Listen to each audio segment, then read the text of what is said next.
Hello and welcome to Downtown. I'm your host, Robbie Haig. Thank you for being with us. Today I am speaking with Raquel Mullaney, who is a longtime friend of mine and quite an entrepreneur. And I'd like to get you to meet Raquel. Welcome to the show. Thank you for having me, Robbie. It's wonderful. Not only longtime friend, but we don't see each other as often as we might like to. I would strongly agree with that. Absolutely. Do you remember how long ago we met? I do. I want to say 18 years. Oh my goodness. 18 years, and my husband was asking me who I was talking with today, and I said, honey, I don't think you realize, but Robbie Haig was the original person who launched me in my career at Comfort Keepers. You don't know that. I don't know that. You don't. I was a scared little girl not knowing what to do in the healthcare industry, and you invited me to a networking meeting at the Duxbury Assisted Living community. Oh my goodness. Yeah, and there it all began. Wow. Yeah, you didn't know what an impact you had on my life. No, I didn't. And I was trying to remember what it was you did at the nursing facility where we met. So I'm a serial entrepreneur. Yes, you are. My husband and I don't do well being employees of other companies. We never last too long there. How wonderful it is to realize that. It took me a while. And to do something about it. It took me a while. Fantastic. I have to credit my husband for that, because I would job hop every 2 years, and he said, darling, what is the common denominator there? He said, it's you, so let's find something that you can stick to. So we purchased a franchise called Comfort Keepers, and it was a private duty healthcare company. And it was non-medical, so a lot of it was light housekeeping, grocery shopping, meal preparation for seniors to keep them in the privacy of their own home. So Bob and I'm not a nurse, and we didn't have a lot of healthcare industry, so that required me to go out into the community and meet people to say, hi, my name is Raquel, and I'd like to tell you about my healthcare company called Comfort Keepers. Well, that's when I met you, and you gave me the confidence to say, Raquel, you're not selling healthcare, you're educating the public on how to keep their parents at home. Wow, I was wise back there. You really were. You really were. And that meeting that you had invited me to, there were so many other key players. You know, obviously all of the Welch folks were there, and there were some other very important healthcare people in the room, and it just kind of kept going from there.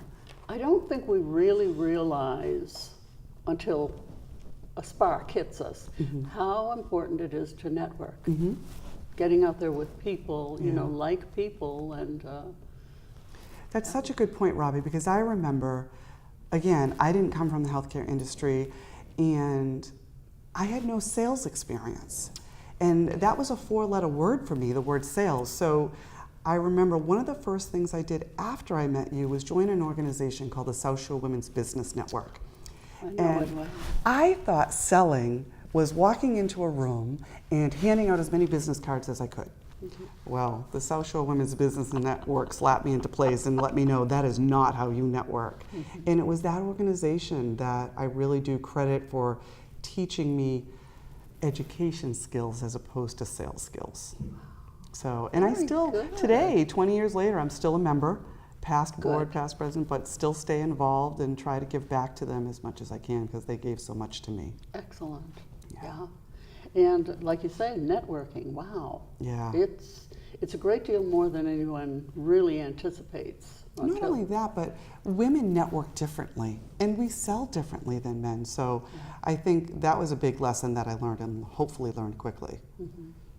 So you had Comfort Keepers for a while. 15 years. Wow. Yes, 15 years, 200 employees. We covered from Quincy all the way to P-Town. So we owned the entire South Shore and Cape Cod. Wow, that is really something. It was. And I knew this when it was happening, but you know, when you say 15 years, it puts everything in perspective. It goes by in a blink. I mean, all my kids are grown. I'm a grandmother now. Oh my goodness. I know. So yes, that 15 years did go by quickly. Yeah. So you sold Comfort Keepers. I did. You know, Robbie, you being from the healthcare industry, you understand that when we first started, it was very non-medical. You know, we would. Correct. The primary thing we did was light housekeeping and take people to doctor's appointments. Yep. But at the end of my career at Comfort Keepers, it was extremely medically compromised individuals with J-tubes, Hoyer lifts, and tubes coming out of everywhere. So Bob and I recognized it was time to pass this on to somebody who had a lot more experience than we did. So we sold it to a good friend of ours that was the director of case management at Jordan Hospital. And I know her well. Yes, and she's still We carrying work on together. strong. She's still Isn't carrying on that strong. great? So, Raquel, Yes. you and your husband did a little tete-a-tete and came up with something new and different. You know, the universe has a very funny way of laughing at you. When we were in the process of selling Comfort Keepers, it took a year, and neither one of us knew what we were going to do next. You know, and Bob's 55, and he said, you know what, at my age, I'm either going to be a musician and write songs for a living or be a winemaker. And we laughed, and we thought that was the funniest thing. I was going to be a temp and answer phones, work 9 to 5, and have no employees. Well, fast forward 8 months, and he saw an ad that the Plymouth Winery was for sale. And he looked at the ad, and he looked at me, and he said, what do you think? And I said, why not? And as they say, the rest is history. 3 years later, we changed the name from the Plymouth Winery to the 1620 Winery. And the reason we did that is because even though the Plymouth Winery had been established for over 30 years and their reputation was to make fruit wine, there was another winery 100 yards down the street called Plymouth Bay Winery, and they made very similar wines. So Bob, coming from a very long line of Sicilian winemakers, he really wanted to differentiate himself from just making fruit wines to reds, whites, rosés, and some ports, and some, you know, give a little homage not only to the history of Plymouth, that's where the name comes, 1620, and let people know that we make some other wines other than fruit wine. Okay. Yeah. I've just learned that there are other than fruit wines. I'm not familiar with wines. But you would think, I mean, a grape is a fruit, so I'm not sure why the industry decided to call fruit wines our strawberry, blueberry, blackberry, cranberry. Okay. Those are fruit wines. Anything made with a grape is a real wine. Ah, so you make real wine. Well, I hate using that term, but we make both. We make fruit wine and grape wine. But when we purchased the Plymouth Winery, it was in the waterfront, it was at the waterfront at the Village Landing, and my husband looked at the location and he said, this is a terrible place for a winery, but it's a phenomenal place for a wine bar. Yes. So we relocated the winery down to Cottage Park. He has over 13,000 square feet of production area down there, and I take care of the wine bar that is still at the Village Landing Marketplace on the waterfront in Plymouth. Oh. So he was making wine actually in the Village Landing? Yes, we had to start out there because there's a okay. lot of red tape that you have to go to physically move a winery's location. Oh. So you have to go through the federal government, you have to go through the state government, and then you have to go through the local government. So What a learning experience you've had. It was. I would love to say it was a pleasant experience, but that phrase, you don't know what you don't know, really comes back to bite you when you're working through all this red tape. But yes, it took us a good, I want to say 2 years to get through all that red tape to move his production center only a mile down the road. Isn't that amazing? It was unbelievable, but well worth it. It was definitely well worth it. Like I said, a learning experience. For sure. Yeah, I feel like I could teach a class on that. May not be a bad idea. Well, and then you've gone beyond A little bit. the winery at Cottage Park. You are just so enjoyable. I'm trying to slow down. I really am. This is my last hurrah, Robbie. I promise. This is my legacy. This is my retirement. You know, when I'm 85, I will be greeting you. Welcome to the 1620 Wine Bar. I mean, this is it. I promise. Okay. Yeah. Never say never. I didn't say never. I just said this is it. Yeah, we're in the wedding industry. So, Wow. The winery is so gorgeous. It is in an 1800s retired rope factory. So the beautiful bricks from that era, the 30-foot soaring ceilings, the stone fireplace that is ceiling to floor that burns real wood, the grand ballroom chandelier we had made out of 40-year-old Cab Sauv wine vines that we had shipped from our vineyard in Napa Valley, California. And it's so elegant, but it's rustic at the same time. So I think a lot of folks, especially the millennials, are looking for somewhere different to get married other than a golf course ballroom. Right. So we're hoping to offer them that. And so far, we had our first wedding April 7th. We've executed over 15 and 5-star reviews across the board from every bride. Oh, fantastic. Yeah, pretty Fantastic. exciting. Now, you said our vineyard's in Napa Valley. Yes, Susan Valley. Don't tell me you own the vineyard. So we lease the vineyards. Do you? Where we get our little parcel of grapes from, and Bob and I go out there every year and we meet with the Lanza family who run and cultivate the vineyard, and we pick out our grapes that are going to be the wine for the following year. So we have, our children found out we were going this January, and now instead of Bob and I going, there's a trip of 12 going to Napa this January to meet the grapes. Oh, that is wonderful. Well, nothing like keeping the family together either. We're hoping that, you know. It certainly beats the summer cottage. It does, it does. We're hoping to hand this down to the kids and to the grandkids and really leave a legacy for everybody to enjoy. Yeah. So Bob's family has been winemaking for a while? He has, from his Grandpa Giuseppe, way before his Grandpa Giuseppe, but as far back as Grandpa Giuseppe, they started their legacy and their fortune during the Prohibition era in bootlegging. Really? So that's where they made all their money, and they were very adept at the wine and the cordials. And so his grandpa passed that down to his mom. His mom then tried to teach the 4 boys, but only my husband Bob was the only one interested in carrying that torch forward. Wow.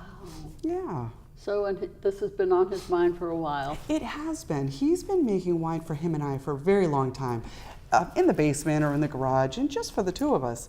And let me tell you, that does not prepare you to make 10,000 gallons of Chardonnay in those massive stainless steel tanks. So he did hire himself a 5th generation Portuguese wine consultant to hold his hand every time he touched either a wine barrel or the stainless steel tanks. And I am happy to report, after 3 years, he's flying solo. Wow. So I'm very proud of him.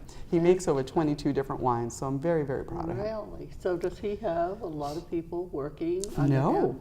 He has him, Wow. his wine assistant, and occasionally me. When it comes to bottling is very labor intensive. I know it Really? sounds romantic to make wine, but it takes a lot of brawn and not only brains. The bottling is very manual. There's no automated process whatsoever. We literally fill 4 bottles at a time. Then Bob will hand me the bottle and I cork 1 bottle at a time. Really? Then I hand it to Donnie, who is the wine assistant. He's his apprentice. And Donnie will then put the little foil cap on it and heat seal that. Wow. And then Donnie will then go over to the manual label maker and go cha-chunk and spin 1 label to go on 1 bottle at a time.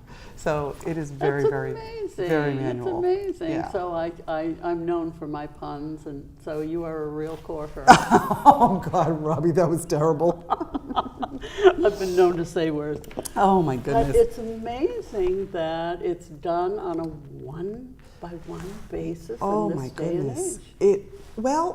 Because, I mean, don't get me wrong, I would love to have an automated bottling system, but they're And there tens is. of thousands of okay. dollars. And, you know, all of those big commercial wineries have an incredible bottling system, but we're 3 years old. So we'll get there someday. But Wow. right now, I actually enjoy, so let's say I put a label on crooked or it has a crease in it. I say, that's from me to you with love, and I don't even charge extra for that. I love it. You know, so you know that my hands were on every single bottle that you're Amazing. taking home with you. Amazing. Yeah. Wow. So, and where are you going from here? You say this is your last venture, but where you'll be stretching it out, I know. You know, there's a lot of things that we would like to do with the winery. For instance, every winery has a wine club. Well, we don't want to have a wine club, we want to have a wine cult.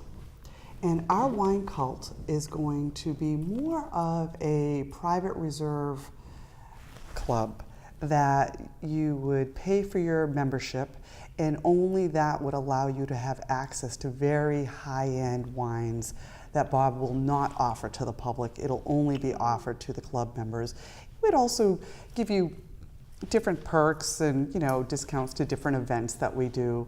As it is now, we have so many events down at the winery. When we're not doing weddings, we just had a wine and yoga night. We just did a 1620 After Dark. It's basically a nightclub. For my folks on the Cape, you remember what the Mill Hill Club was like back in the day?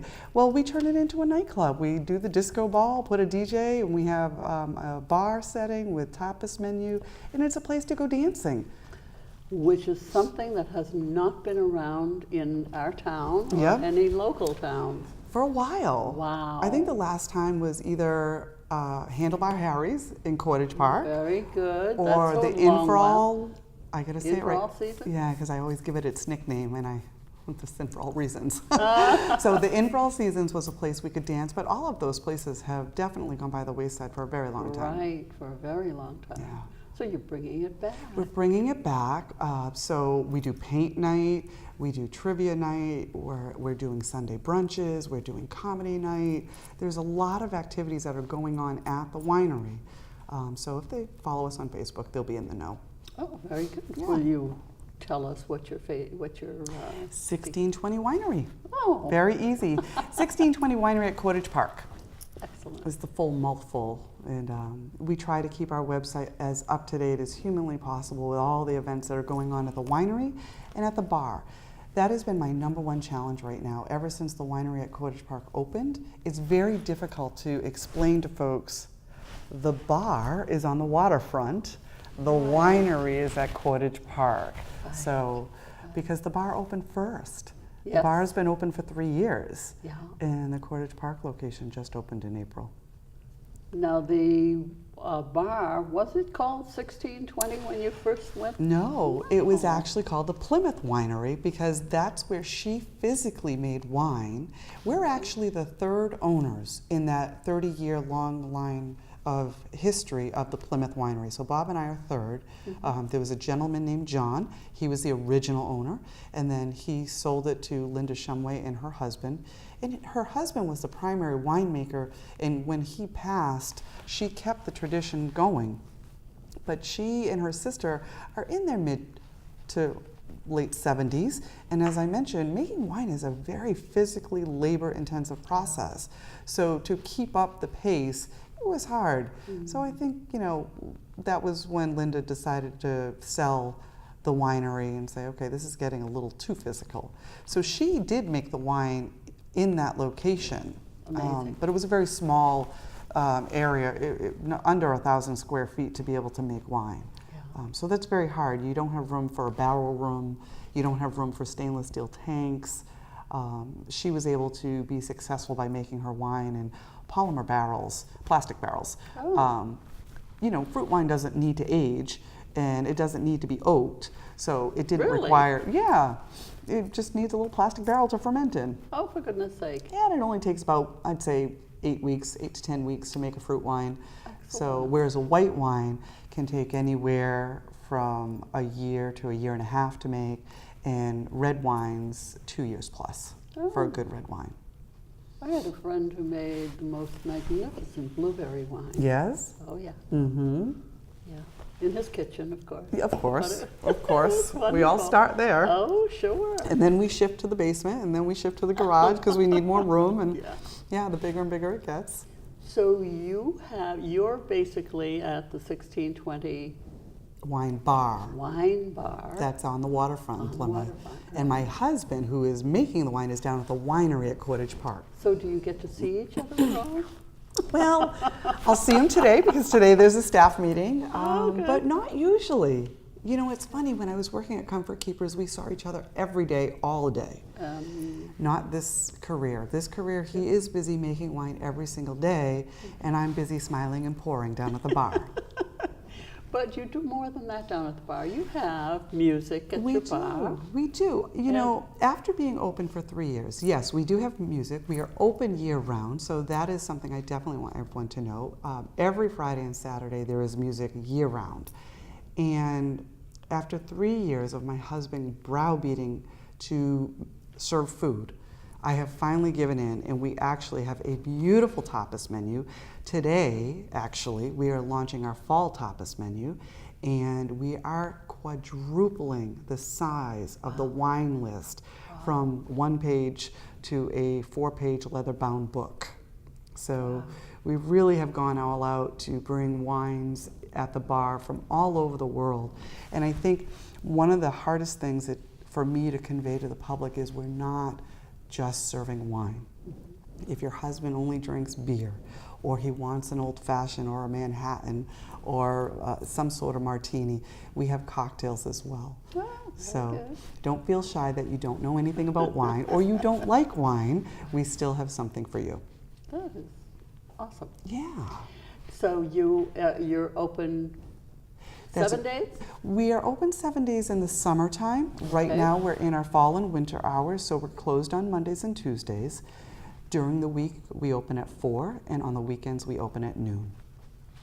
Very good. Yeah. And the music generally is? 7 to 10 on Friday and Saturday. Excellent.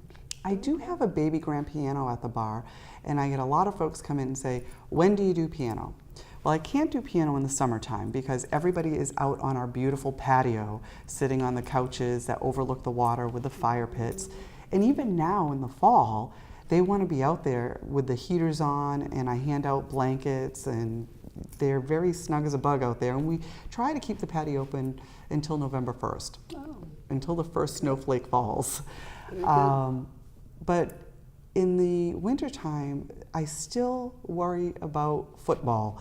I usually do piano on Sundays from 3 to 7. But during football season, there is nobody that is coming out during football season. Absolutely. So right after the Super Bowl, I start the piano music right on cue, and everybody comes in for mimosas and enjoys the fireplace, because we have a stone fireplace as well at the bar. Very good. Yeah. Yeah. Well, it's been wonderful talking with you. I can't believe how long it's been since we've caught up. I know, and it's marvelous. You are such an entrepreneur. Thank you. And how better said than going from the healthcare field to the other end of the line. It's a little less the healthcare stressful. field could learn a little bit about drinking wine too. I'd be happy to help them with that. Well, I wish you and your husband very, very much luck. Thank you. And it looks like it's going that way for you. And Cheers. cheers. Thanks for having me, Robbie. Thank you for being here. It's been a pleasure. And thank you out there for being here. This is your host, Robbie Haig, for Downtown, and we hope to see you again real soon.